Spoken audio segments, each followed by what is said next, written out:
What's the meaning of bobsleigh?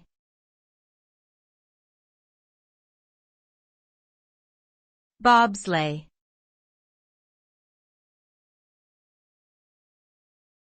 Bobsleigh.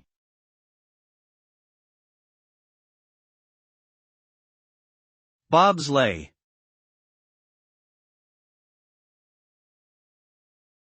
Bobsleigh.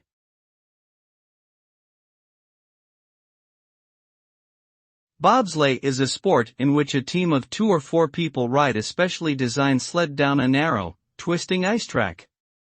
The goal is to cover the distance in the shortest possible time.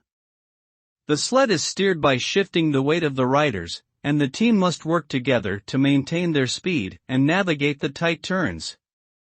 Bobsleigh requires a combination of strength, agility, and precision, as well as teamwork and communication skills.